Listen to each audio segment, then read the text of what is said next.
Hello everybody, I'm Dr. Kim. Welcome to the GAO askdrkim channel. And today I'm going to share a clinical case of sinus lateral approach. Mostly you can see how I work with the SLA kit for lateral sinus approach. Okay, here patient first presented in 2015 August. And as you can see here, patient have many bad teeth and the missing teeth here and there. But today I'm going to focus on left posterior maxillary area with the sinus lateral approach and implant placement. So this is the initial clinical picture of left posterior maxillary area. So after extraction, I waited for a while.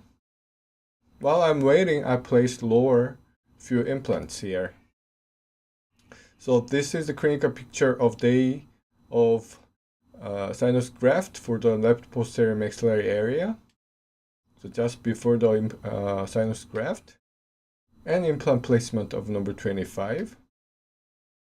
So this is immediate panoramic radiograph immediate after the sinus graft on the left posterior maxilla, left maxilla, and the number 25 implant. So this is a movie clip during the implant placement in the sinus graft. So I encoded 8 times faster for the incision and flap elevation part. So as you can see here, I made one vertical incision, number 14 area, and I opened the window with the LS limmer, which was included in the SLA kit. So you can see the two different type of limmer. A C limmer is something very similar to the trephine drill, and SLA limmer is the very similar drill of S limmer of SCA kit from the Neobiotech, and it always, like most of them, it weaves the thin bony disc, as you can see here. Okay, so it helps when we dissect the sinus membrane, elevate the sinus membrane. So first thing I used is number 1 elevator, which is designed to elevate mesial and distal area. Now I'm using number 2, which is designed to go down, in terms of like downwards, to the bottom of the crestal area. And number 2 again to go far, the wider angle part of number 2 rear elevator. So number 3 elevator is double twisted, and you can go even further, and for the medial wall of the sinus graft, sinus floor. Then I do bone graft. Like it is same fashion, like a same movement while you do the dissect the membrane.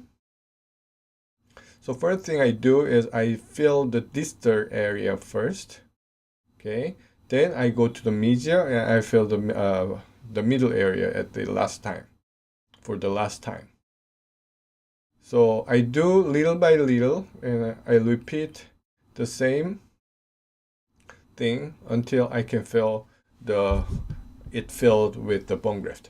For this patient, I used the allogenic bone and a mixture of allogenic bone and alloplastic bone, which is a cardboard, the mixture of hydroxyapatite and others. Okay. So once I finish with the graft, I drilled and placed number 25. But for this patient, at this moment, I didn't decide to go to place implant number 26 because there was too thin cortical bone left. So I'll go later for number 26 implant. But for this time, I placed number 25 implant only.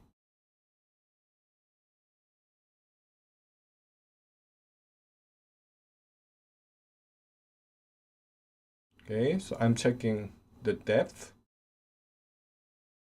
of the implant that I placed number 25. So after that, so I covered the window area, so the osteotomy for the sinus graft with the PRF membrane that I prepared prior to the implant placement and sinus graft. Then I closed the wound with the sutures. So I also encoded 8 times faster like incision and flap elevation, and other part was encoded 2 times faster. Okay. So this is how I close the wound. I use a simple interrupted sutures and horizontal matrix sutures. Okay. So this is how I did the sinus graft for this patient. Now you see the CT scan of prior to implant placement and sinus graft for the left posterior area. So you see the inside of the sinus is very clean, but as you see here, there's not much bone, not much available bone for implant placement. That's why we need to do the sinus graft. And this is immediate after, the CT scan immediate after the sinus graft and the implant placement. You see the grafted bone is there, right? This is from periapical view, and this is a rendering view of CT scan. So you can see the location of my window with the SLA lemur. So a few months later, I waited again. And then by the time I placed number 26, I think it was 6 months later of the sinus graft. Then I waited a little more. Then I uncovered number 26, and I made impression number 25 and number 26 together with the PCAP impression coping, which is from the Neobiotech as well. So this is final restoration in patient mouth. So I delivered the restoration 2016 October, end of October. Then I'm following up the patient until 2017 July. Okay, so that was it for today. So maybe you have idea how I use the SLA kit for the sinusoidal approach. Okay, I hope you like it, and please subscribe it if you liked it. Okay, thank you.